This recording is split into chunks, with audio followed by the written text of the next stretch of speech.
Okay, and now it's time for our weekend recap. We're going to kick it off with the junior middleweight title fight between Terry Harper, the champion, and Cecilia Brækhus, the challenger. A fight that surprised me. Where I thought Cecilia Brækhus had seen one too many moons, one too many winners, it seems, based on this performance at least, that she's still got it. I had Cecilia Brækhus winning the first round of the match behind the jab, being busier in the round and more effective with the lead hand. More effective in rounds 1 and 2, with Terry Harper winning a third round behind her works mid-range to inside within close quarters. I gave Cecilia rounds 1 and 2, Terry Harper round 3, Cecilia Brækhus round 4, closing off the round with an eye-catching right hand. Close round in the fifth. I feel like the fifth round was a swing round. You could have gave it to Cecilia and you could have gave it to Terry. I gave it to Cecilia. These were close and competitive rounds.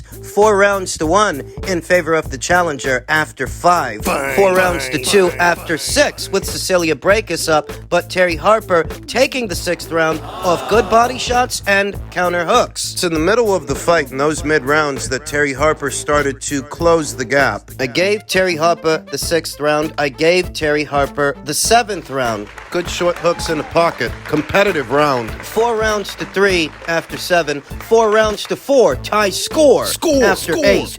In the 9th, you saw Cecilia Brækhus get off to a decent start in the 9th round, but towards the middle and the tail end of it, I felt that Terry Harper nicked it. I felt that Terry Harper stole that round. I gave Terry Harper the 9th round. I gave Cecilia Brækhus the 10th. 5 rounds to 5 at the end of the fight. Tie score. I had it a draw. Where initially I thought that perhaps Terry would be too fast and too sharp and perhaps even too strong for an aging Cecilia Brækhus. She was really switched on. She was really up for this. She looked a lot better and a lot sharper in this fight with Terry than she did in a previous fight with Melissa Portillo. She looked flat in that fight, but she didn't look flat in this one. Perhaps it was because in this fight, unlike the other, that was just a little rebound fight, a little takeover fight, whereas this fight was for the opportunity to become a 2-division champion. She was up for it. Part of the reason I think Cecilia Brækhus was so effective yesterday was she was better with the lead hand, she was better with the jab, and it was noticeable at the start. Terry Harper's jab, it's a textbook jab. She's conventional like that.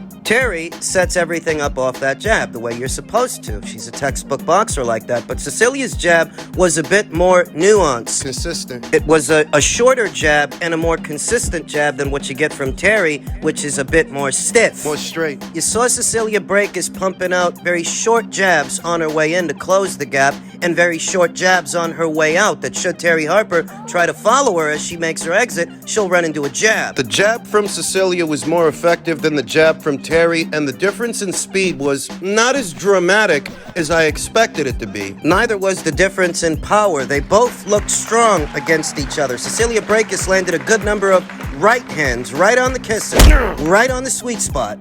Terry took the punch as well. She showed durability. She's solid. Terry, who showed the better work mid-range to inside, whereas Cecilia showed the better work mid-range to outside. Close fight. Post-fight, Cecilia Brækhus stated, "Thank you all for all of the support. I am so grateful. We went to fight a world champion in their hometown, and despite the circumstances, we got a draw. We have unfinished business. I would love to do a rematch in Norway. We would easily sell out an arena, just like I've done before." Quite right. Cecilia Brækhus has drawn crowds in her native Norway, upwards of 10,000. I saw people complaining after the fight saying they had it wide for Terry. They had it wide for Terry Harper. It seems that's how Eddie Hearn had it. Saying that's an absolute joke. Terry Harper should be unified champion tonight. That's just incompetence. How can you possibly score that fight a draw? Outrageous. Outrageous. Incompetent judging. Everybody saw it. I scored it a draw. That's all I can say. I mean, for me, it's not even that Terry Harper looked bad so much as Cecilia Brækhus looked good, looked formidable. And what rounds Terry Harper won, at least on my card, they were competitive rounds. There wasn't clear separation. Will there be a rematch? Because the fight was scored a draw, Terry Harper retains her WBA title, but the newly vacated WBO title, that was also on the line in this fight. The WBO title that Natasha Jonas used to hold. I guess it stays vacant? Still, a very competitive fight.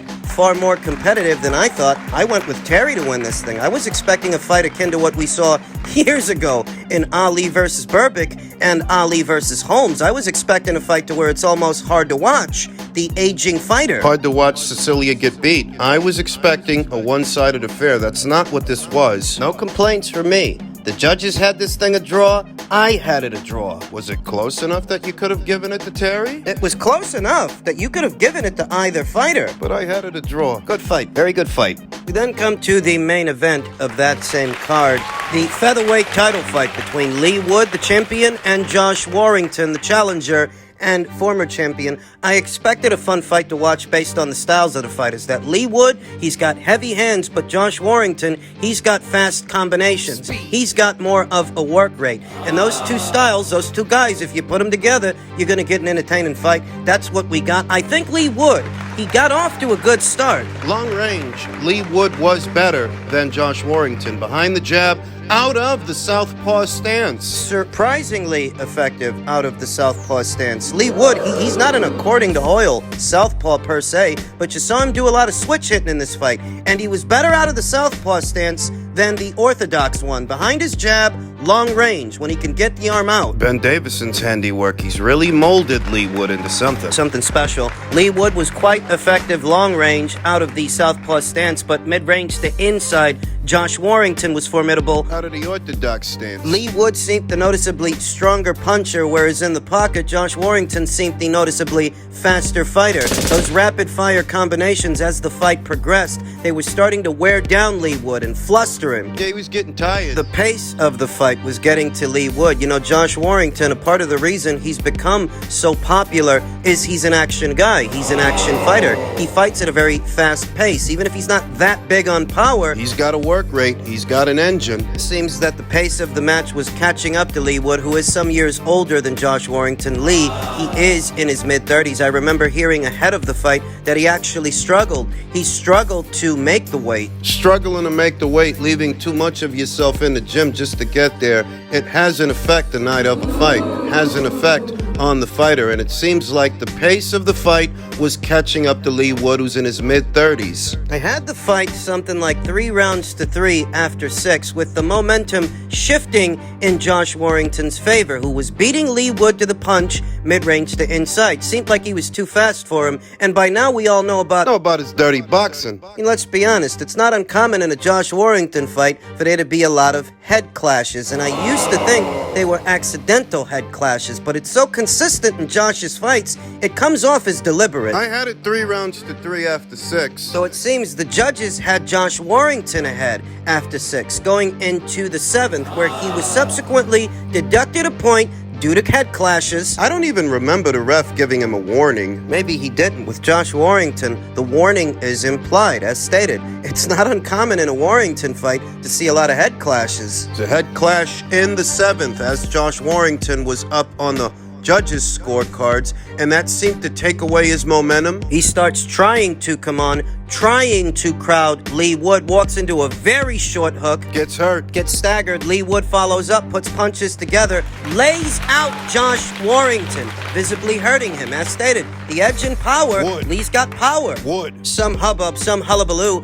over whether or not the stoppage was good. The stoppage was right, that when Josh Warrington rose to his feet, the referee waved it off as he was walking away and walking back to his corner, though I noticed that his equilibrium wasn't quite there. He stumbled on his way to that corner, and why would you turn your back on the ref anyway? You're not supposed to turn your back on him. You're supposed to provide that referee reassurances that you can keep going and keep fighting. You don't turn your back on the guy.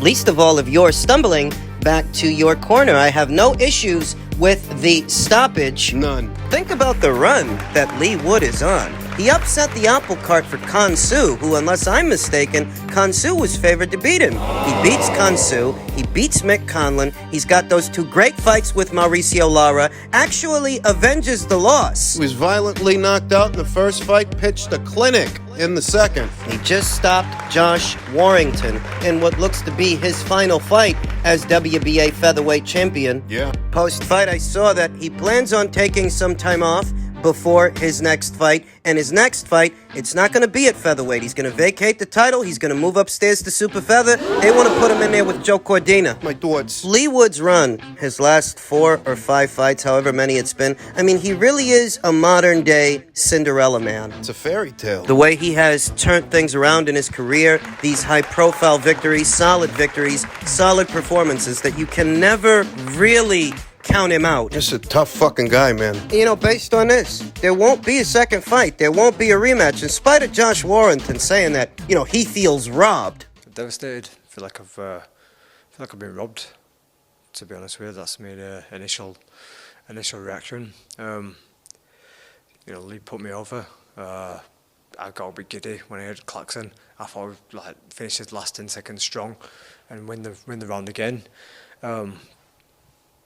Yeah, goes on my back. You know, it looked. I've seen the footage. It looks quite nasty, but I've got my faculties about me. I've got my senses about me. I jump up. I look on unsteady legs. Walk back to my corner, and I can hear Michael Alexander counting away. Then I hear the bell go around. I think he's on 6, 7. I turn around at 8.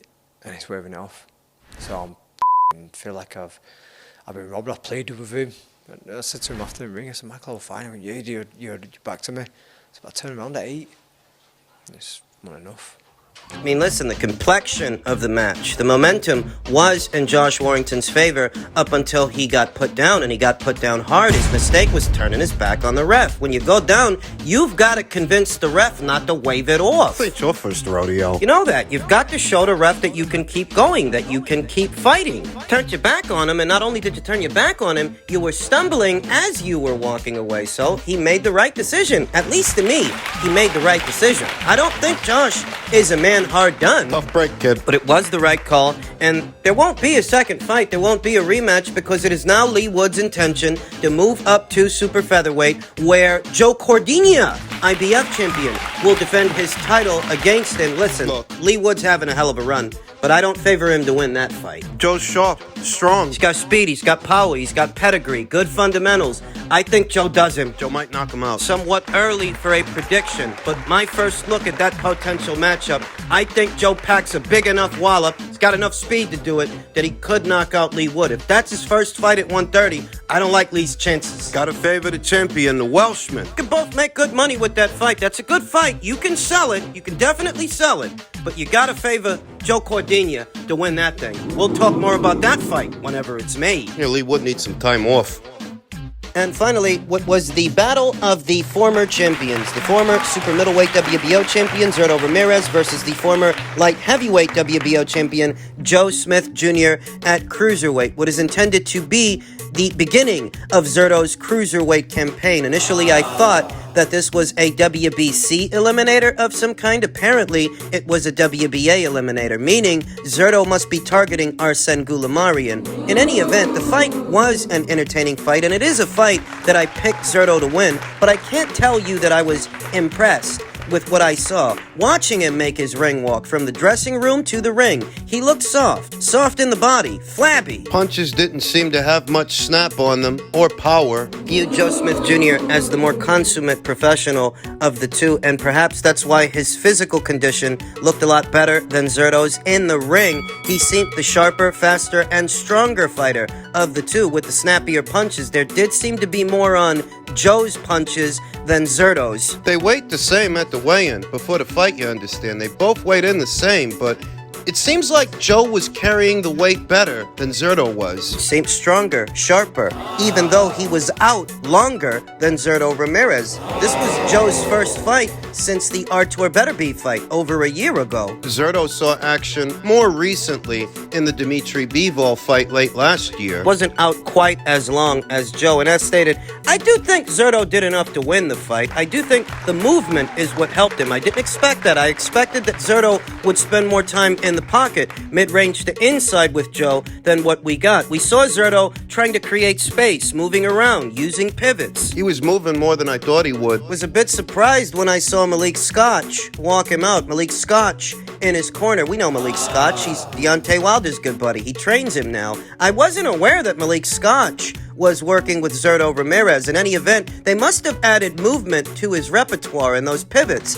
They came in handy. I think it's what helped to win him the fight, creating space as Joe Smith Jr. was coming on and coming on strong. The judges had this fight a lot wider than I did. I gave Joe Smith Jr. at least 4 rounds. 4 of the 10. I thought this was a 12-rounder. Thought it was gonna be. And in those moments where Joe Smith Jr. is stepping into his jab and bringing over that big right hand, a very big right hand, which he landed several times, Zerto showed a good chin, good durability. Can take a punch. I had him getting off to a rough start, a rocky start, but the movement kept him in the fight. The movement helped him turn the tide and weather the pressure he was getting from Joe Smith Jr. Because with Joe, what you see is what you get. He's a pressure guy. Seems stronger than Zerto. Zerto couldn't hold his footing, couldn't hold his ground, backed into the ropes several times by Joe Smith Jr. in this thing, allowing Joe to unload. Contacts. The pressure from Joe was a bit inconsistent. That's what costed him the fight. But we can't forget that this is a Joe Smith Jr. who had not fought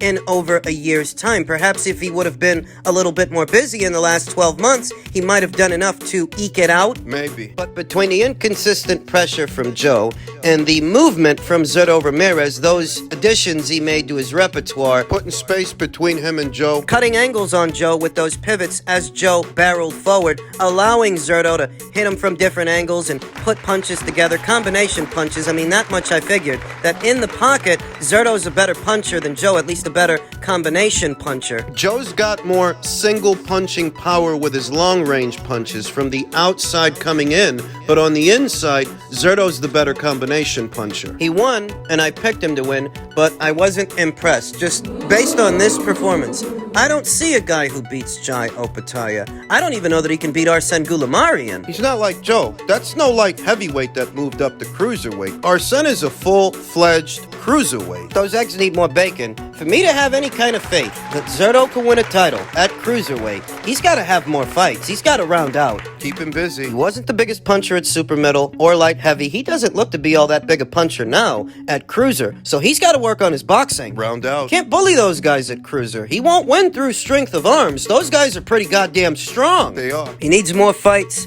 and more experience at this weight. The prediction stuck, but I'm not impressed.